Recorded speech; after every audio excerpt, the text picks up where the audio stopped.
is Isaac Woodford. This is my video lessons about permutations and combinations and how they can be used to solve probability.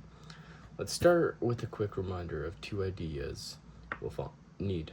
First, probability favors and compares favorable outcomes to total outcomes. What we talked about in the previous lessons equals favorable outcomes divided by total outcomes. Second, sometimes counting the total numbers of outcomes isn't as simple as counting a list. The total can be huge, and that's where permutations and combinations come in.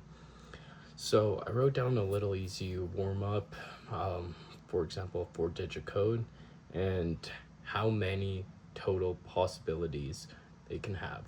So, as you can see, I wrote down 4 different things. These would be the 4 digits, first digit, second digit, third digit, fourth digit. They each have 10 choices because it's 0 to 9.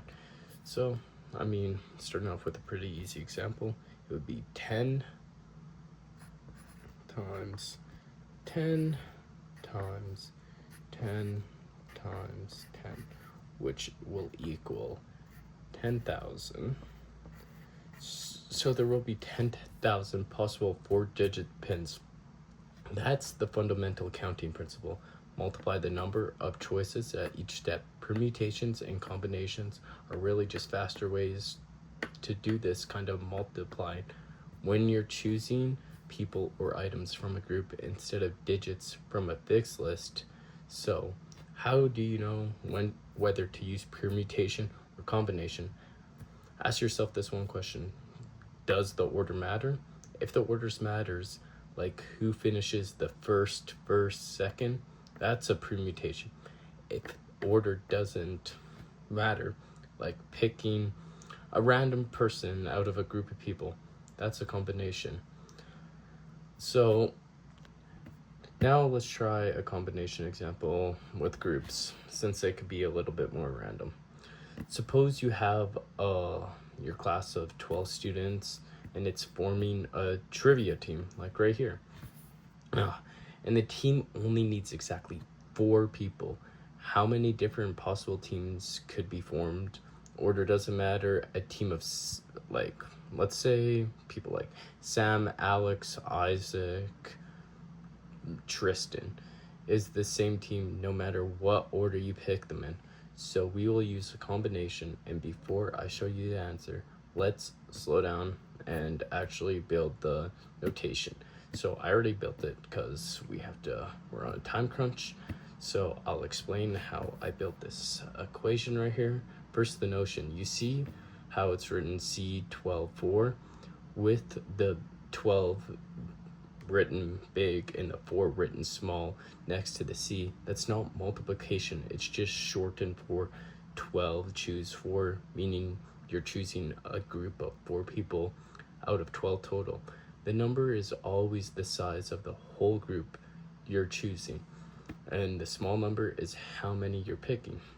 Now, where does this equation with all this, like these exclamation marks, come from? Because I was confused with it too when I saw the exclamation marks. So it means factorial, which means you multiply that number by every whole number below it.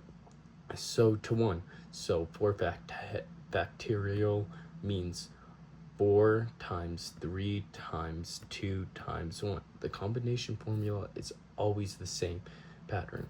The top number, n, is the total group size, and the bottom number has 2 multiplied together, r factorial, sorry, I can't really say it, and n minus r factorial. Sorry about that. Where r is how many you're choosing in our case. N is 12 and r is 4, so we plug those directly into the pattern to get 12 factorial, like right here in the brackets, divided by 4, like here in the brackets too, times 8 factorial, since, well, like 12 minus 4 is 8.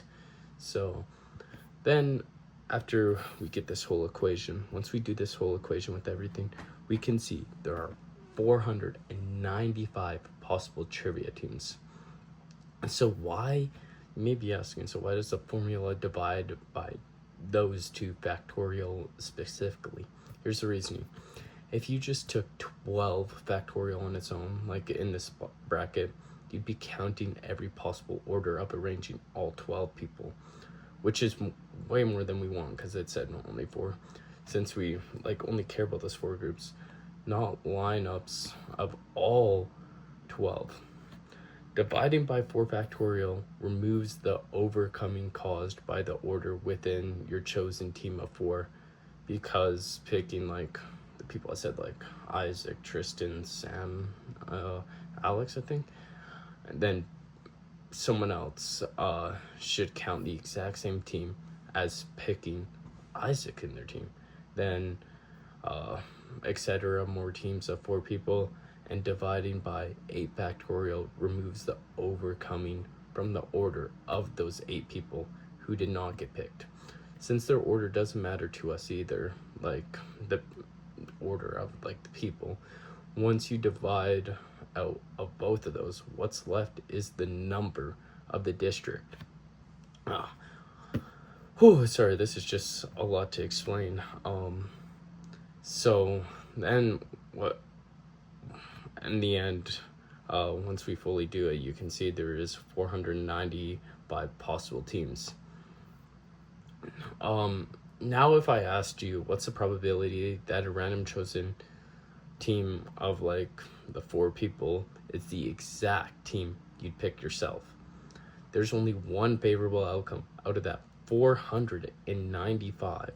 So that's what, so the probability of like what was I saying, getting that team that you were talking about is 1 in 495. That's a pattern we'll build on. Use permutations or combinations to find the favorable outcomes and the total outcomes, then divide it. That took a lot of trust. Now we're gonna do an example where order does matter. So a permutation with a race with 8 runners, as you could see, and you want to know how many ways the top 3 podium spots, first, second, and third place, could be filled. This time order matters a lot because finishing first is very difficult from finishing third. So instead of a combination, we use permutation, and here's how we work through it step by step. For first place, any of the 8 runners could win. So that's like 8 choices for step 1. So, and then etc. for step 2, there could be 7 choices for second place, since one's already going to be taking first place, and then 6 choices for step 3, since one will take second and one will take first.